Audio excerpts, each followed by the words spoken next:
कि मिलल सजनी के सजनवा हमारे अंग अंग गुलाब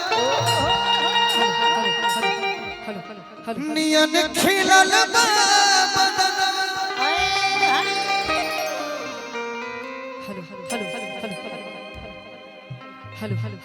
कि सुनी सुनी भगवान जन बिहान होके दे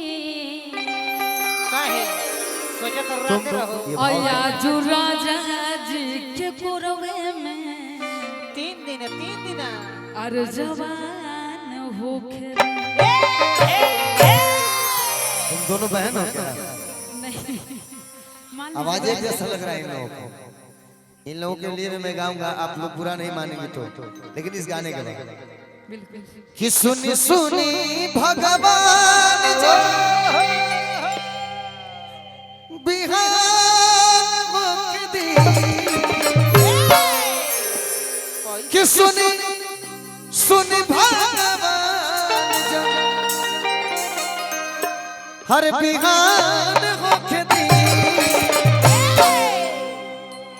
हे आज राजा जी के कोरवे में जवान होके दी आज राजा जी के पुरवे में जवान होके दे आज राजा जी के पुरवे में जवान होके दे जी के कोरवे में जवान होके आज राजा जी के पुरवे में जवान होके दे ले आइला गवला बही छोटे बाखला राजा लइका बानी ले आइला गमला बही छोटे बाखला राजा लइका बानी छोटे आहा गावा और आगे पीछे में राजा लइका बानी आज राजा जी के कोरवे में आज राजा जी के पुरवे में जवान होके दे ए राजा जी के होठवा से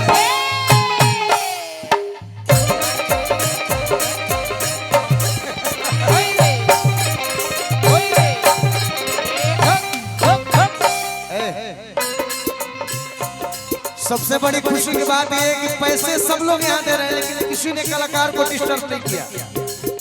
ये कमेटी का बहुत बड़ा योगदान है और मैं इस कमेटी को भूल नहीं सकता हूँ दोस्त। तनी मुर्गी दिखावा सो भाई, देखो हनुमान जी के काया बजरंग बली हे राजा जी के होठवा से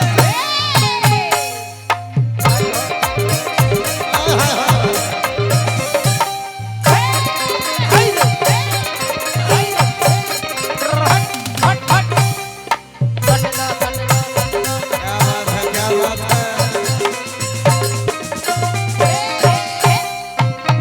हमरा के मत पर हिंगा के मारो, हिंगा के मुंह में भैया भैया पेटे में सट जाई, हमरा के पर तो जगह पर लग जाई। चंदन भैया बाबू भैया भैया ना अच्छा ये थोड़ा गलत बात।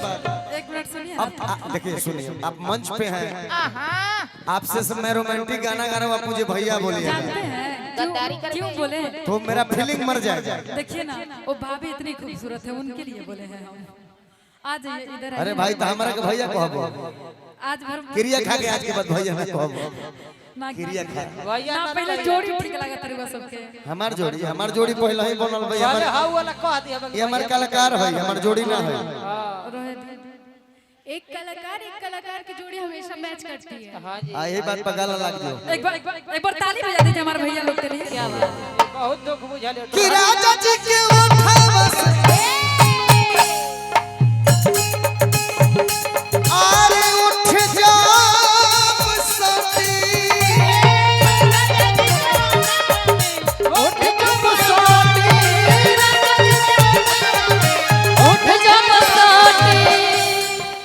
हम आप दोनों को मौका देख के गाने के लिए। भूख भूख चरे हमर दिलवा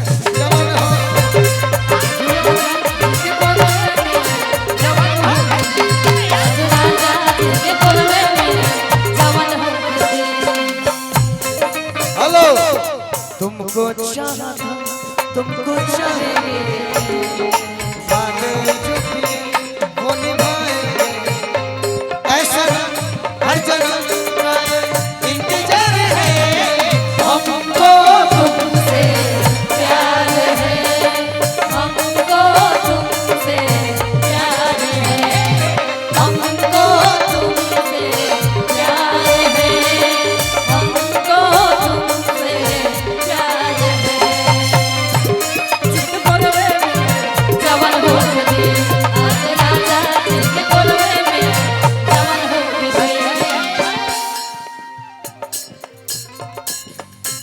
भाई हमार पुरस्कार बांटल रहल उनकर फरमाइश में एक लाइन के छने छने बदले सही में का कि तोहरो मिजाज रजऊ, कि धोखेबाज रजऊ, धोखेबाज रजऊ,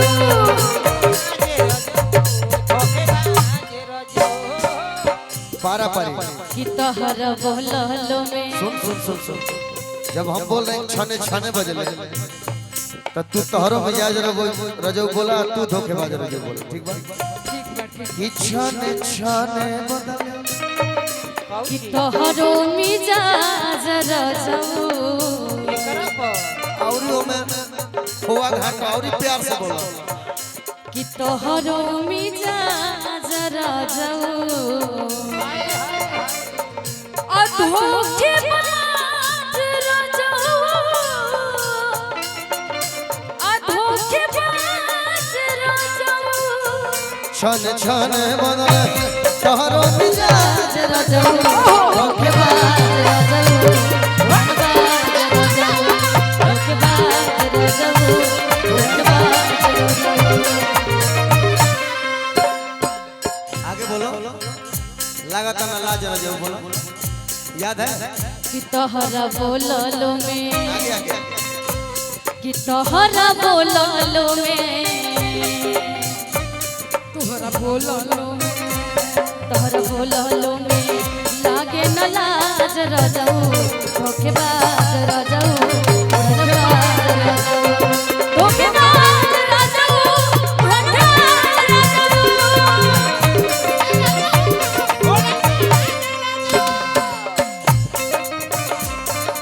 रुको रुको रुको रुक जो गुड्डू, सबका फरमाइश पूरा हो गया। अब मैं अपने मन का थोड़ा गा लूं क्या? गा लूं क्या अपने मन का? दोनों आगे चलिए। अब मेरा कंपटीशन नहीं है ये, मेरा भाव डांसरों के साथ नहीं, आप लोगों के साथ है। आइए।